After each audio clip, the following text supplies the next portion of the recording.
Bonsoir, nous sommes ravis de vous retrouver pour une nouvelle émission de Plus belle Massarthe. Vous pouvez reconnaître derrière moi le fameux pont médiéval d'Asnières-sur-Vègre, un village qui compte parmi les petites cités de caractère sartoise.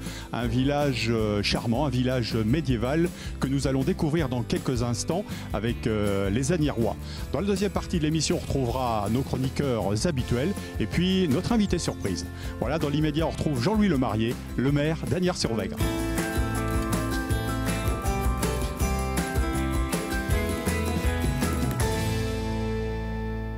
400 âmes et un petit peu plus de 1000 ans d'histoire, c'est la carte postale de ce charmant village sartois qui fut nominé parmi les plus beaux villages sartois. Il s'agit bien évidemment d'Asnières-sur-Vègre que nous allons découvrir avec son maire, Jean-Louis Lemarié. Bonjour. Bonjour. Alors bon, je parlais, 400 âmes, c'est un peu le nombre d'habitants ici? Oui, bien sûr, c'est l'actuel nombre d'habitants. Bien sûr, le travail est fait et la réflexion est faite pour favoriser l'installation, hein, mais ça va doucement. Bon, un village qui, sur le plan patrimonial, recèle de plein de trésors, hein, puisqu'il fait partie des petites cités de caractère depuis quelques années déjà. Qu'est-ce qu'il faut justement pour faire partie des petites cités de caractère? Quels sont les atouts? Alors, il y a plusieurs choses, bien sûr. La première chose, bien sûr, c'est d'avoir des monuments historiques ou ou des maisons et des ensembles qui ont une histoire. Hein, parce que comme son nom l'indique, c'est avoir du caractère, avoir des choses bien spécifiques. Bon, nous sommes assez gâtés avec 5 monuments historiques sur le village. Et puis ensuite, il faut surtout avoir une démarche d'ouverture, d'échange, de participation, d'invitation et d'animation. Hein, ça, c'est très très important. Ça favorise le tourisme, la notoriété, ça oblige bien sûr à amener un certain nombre d'animations, mais cette synergie de petites cités de caractère permet de bien attirer et d'avoir pas mal de monde. Alors justement, puisque vous en parlez d'un point de vue touristique, on peut parler de retombées durant la période estivale? Oui, même je dirais au-delà de la période estivale, parce que justement les petites cités de caractère mettent un effort un peu particulier à faire des animations un peu en dehors de la période estivale. Pendant laquelle ça vient assez rapidement. Ce qui s'appelle les dimanches de caractère, sur lesquels chaque petite cité doit présenter une visite originale chaque année. Alors votre cité justement a été renouvelée pour une durée de 5 ans, avec dans peu de temps la pose de nouvelles plaques. Ça aussi, ça fait partie des choses que vous allez initier. On va revoir toutes les signalétiques, toutes les indications nécessaires. C'est quelque chose qui va faire son apparition dans le village pour guider les visiteurs. Bon, monsieur le maire, on parle d'un village romantique quand on parle d'Asnières-sur-Vègre. Et il se passe beaucoup de choses, mais il pourrait s'en passer d'autres. Quelles sont les préoccupations, vous, en tant que maire, depuis que vous êtes à la tête de l'équipe municipale? Sur ce mandature, nous avions 2 chantiers extrêmement importants. Le premier, c'était la mairie, hein, qui nécessitait des travaux d'isolation et d'économie d'énergie. Donc ça a été fait, réussi, avec une chaudière à bois et l'isolation des différentes parties, avec une incidence économique favorable. Et puis l'autre chantier qui est encore plus monumental, c'est l'église et ses peintures murales. Hein, ce sont l'un des points très importants d'Asnières. Un autre chantier aussi qui vous tient à cœur, qui tient à cœur à votre équipe municipale, c'est aussi de redynamiser le centre-bourg avec l'arrivée ou la création de commerces par exemple. Alors ça, c'est un travail permanent. Dynamiser, c'est un travail permanent, d'une part au niveau de la municipalité, mais c'est aussi un travail permanent au niveau des associations. Le tissu associatif est très très important pour ça. Pour avoir des activités, des festivités ou des découvertes intéressantes. Concernant les commerces, eh bien, c'est vrai que nous sommes dans un niveau bas aujourd'hui avec simplement 2 cafés qui ouvrent ponctuellement sur la partie d'été, mais il manque des activités et on est en effet à la recherche d'installations, de gens qui vont s'installer ici. Un petit mot, monsieur le maire, sur le monde associatif, parce qu'il y a aussi quelques associations qui existent ici sur Asnières. Alors, quelques associations, je dirais, le monde associatif est essentiel à Asnières, essentiel. Et je crois que plus le village est petit, plus c'est essentiel, hein, même si dans les autres, ça fait toujours du bien. On a plusieurs très grosses associations, le comité des fêtes, hein, qui œuvre depuis les années 60, on va dire, c'est depuis très très longtemps, hein, ici, et qui fait de très belles animations. Nous avons l'association photo, hein, avec A2P72, qui œuvre depuis une quinzaine d'années, avec plusieurs expositions. Et puis, l'une très importante aussi, l'association Patrimoine, et qui œuvre depuis les années 80, depuis le début de la restauration de l'église, depuis le tout début de ce dossier, hein, et qui apporte à la fois de la connaissance, du savoir, de l'expérience et puis de l'échange avec des animations culturelles toujours très très fortes. Eh bien, merci Monsieur le maire, on se retrouvera tout à l'heure pour parler notamment de l'église.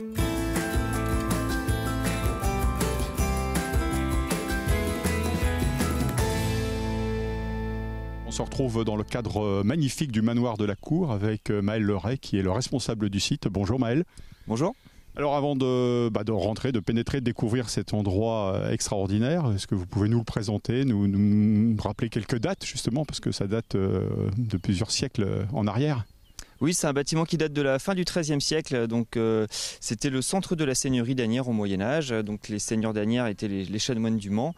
Et c'est ici qu'ils géraient en fait la seigneurie avec stockage des impôts en nature, donc vin et blé au rez-de-chaussée principalement. Et puis une résidence aristocratique également au premier étage. Et enfin une grande salle, une salle d'apparat qui servait notamment pour exercer leur pouvoir et faire les rendus de justice. Alors donc c'est un lieu qui date du XIIIe siècle? Oui, tout à fait. Fin du XIIIe siècle, donc c'est un lieu qui a été daté par une technique archéologique qui s'appelle la dendrochronologie, qui permet en fait de dater les bois utilisés dans la charpente et donc savoir en quelle année ont été coupés les bois. Et en l'occurrence, les bois de la charpente ont été coupés et abattus entre 1293 et 1298, ce qui nous permet de connaître l'année de construction. Bon, alors qu'est-ce qui s'y passe ici? Alors il s'y passe depuis depuis bientôt 10 ans une programmation culturelle avec notamment beaucoup de reconstitutions historiques où là on va chercher vraiment à faire intervenir des compagnies médiévales qui sont spécialisées dans certaines époques pour aborder une thématique médiévale. Donc là par exemple à l'ouverture on a proposé une évolution des techniques militaires entre le début et la fin du Moyen-Âge avec 3 compagnies qui présentaient le Haut Moyen-Âge, le Moyen-Âge central et le Bas Moyen-Âge. Donc c'est un lieu qui est visitable durant tout l'été? Oui, en été on est ouvert 7 jours sur 7 avec toujours ce type d'animation médiévale, mais on va avoir également une programmation plus large et variée l'été avec des ateliers, des animations pour les enfants mais également pour les adultes, des spectacles de feu, des escape games, du théâtre, voilà, une programmation assez riche et variée. Oui, parce qu'en dehors des visites bien évidemment il y a des ateliers manuels qui sont destinés aux enfants, vous venez de le dire? Oui, on a tous les mercredis de l'été, on a des activités pour les enfants, on en a également à Pâques à différents moments dans l'année. Et puis pour les adultes, on va plutôt avoir des visites atypiques, des visites insolites, des murder parties, des escape games, en plus évidemment des visites guidées et visites libres classiques. Merci Maël.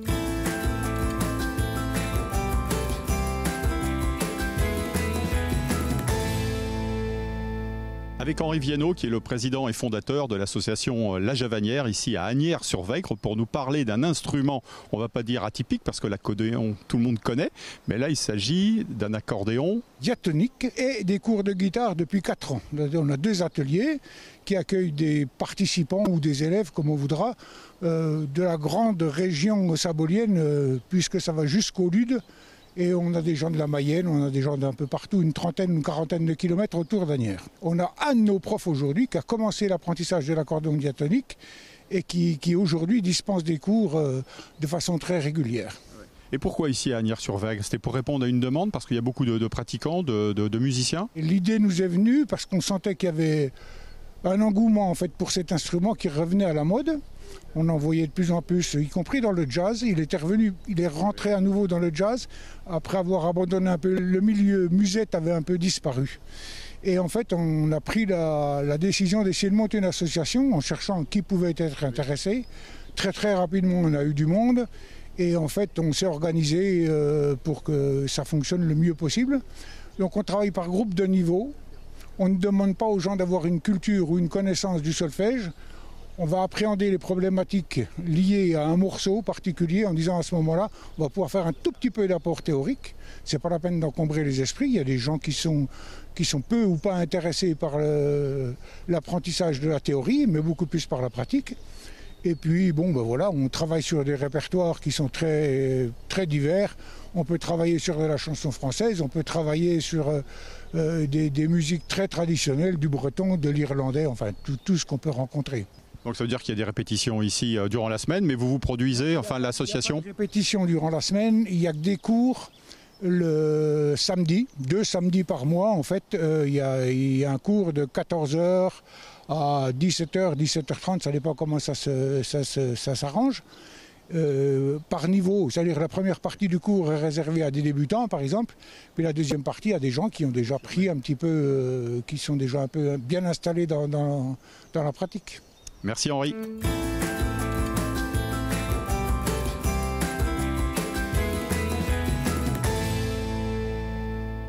On se retrouve dans le jardin du Relais Saint-Hilaire, ici à Asnières-sur-Vègre, un endroit que vous pouvez découvrir et visiter bien évidemment tout le long de l'année, un endroit où Jean-Jacques Patry vous accueillera justement, puisque ce lieu est ouvert maintenant au printemps-été tous les week-ends. C'est ça Jean-Jacques ? Absolument, tout à fait. Nous serons très heureux de recevoir nos visiteurs.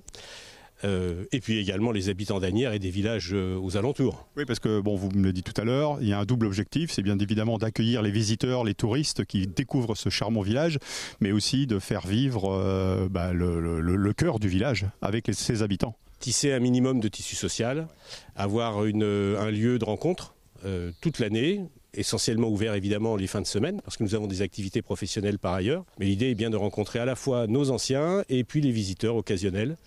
Surtout l'hiver d'ailleurs, puisqu'il y a quand même moins de passages. Et l'été, nous nous ouvrons à tous les visiteurs qui découvrent la Sarthe et la région.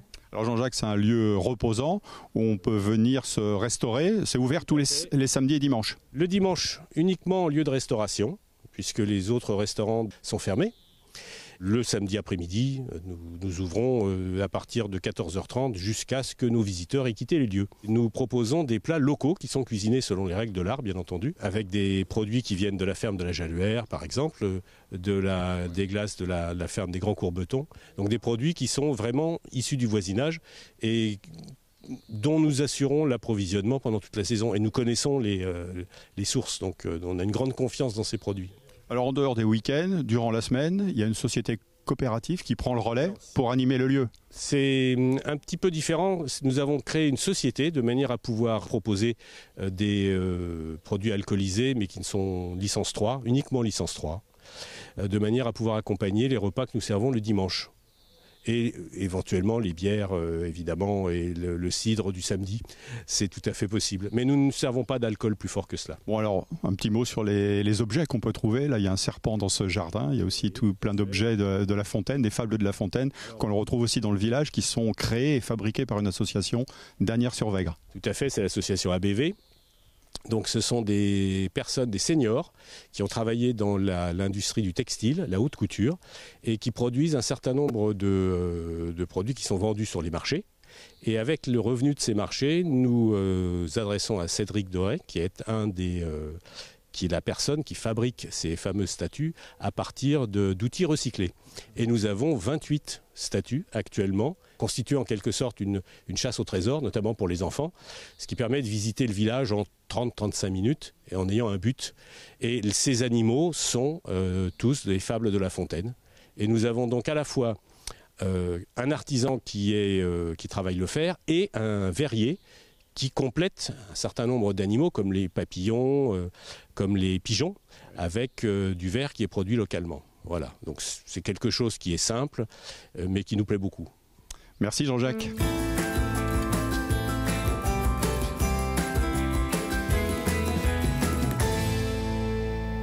Avec Annick Barthelet, qui est deuxième adjointe ici à la mairie d'Asnières-sur-Vègre et surtout en charge du domaine de la santé. On pourrait vous présenter aussi comme docteur, puisque vous êtes professeur de médecine, vous étiez, et ici on va parler d'une borne médicale de télémédecine. Cette borne, elle est installée ici dans l'ancienne école maternelle d'Asnières-sur-Vègre, et les gens peuvent s'y rendre, peuvent venir ici tous les jours. Il y a un numéro de téléphone dédié, donc les gens doivent appeler bien sûr, parce qu'on ne peut pas attendre là tout le temps. Donc les gens appellent et puis on convient de l'heure du rendez-vous pour avoir... voilà. Alors il y a eu des périodes où les temps d'attente étaient longs, mais maintenant les temps d'attente sont pas longs, donc voilà, il suffit d'avoir son téléphone portable, une adresse mail, et puis on peut avoir une consultation. Alors en fait, ce qui arrive aussi, c'est que moi je suis aussi dans une dynamique d'économie de la sécurité sociale. Et donc, il se trouve que j'ai beaucoup d'appels, mais des appels qui sont... donc, je discute avec les gens au téléphone, et très souvent, juste pas nécessaire soit qu'ils aient une téléconsultation, parce qu'il suffit une simple grippe ou etc. Ou par contre, c'est trop important. Et je dis non, c'est pas du domaine de la téléconsultation. Il faut que vous alliez aux urgences, il faut que vous alliez au Bailleul, ou il faut que vous alliez voir un médecin traitant. Hein, parce que moi, je fais pas de diagnostic clinique. Je fais simplement à la fois du conseil et puis de l'accueil pour aider les gens à se servir de la télécabine surtout. Bon docteur, l'Agniéroise d'adoption que vous êtes, il y a un autre sujet, ce sera l'objet de la conclusion, qui vous tient à cœur, c'est le patrimoine. Le patrimoine. Ah oui, le patrimoine. Donc je suis une fan du patrimoine, c'est pour ça qu'on s'est installé dans ce village. On était dans un autre coin de la Sarthe avant, depuis plusieurs années.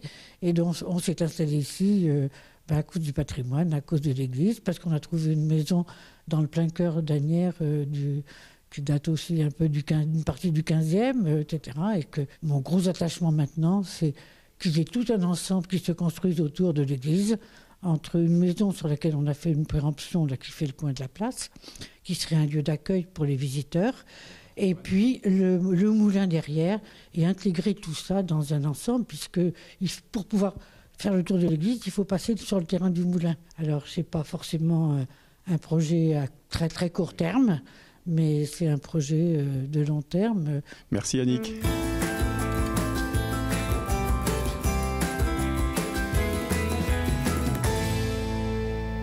On retrouve Jean-Louis Lemarié, le maire, pour parler d'un dernier sujet. On va dire que c'est le gros chantier de votre mandature, monsieur Lemarié.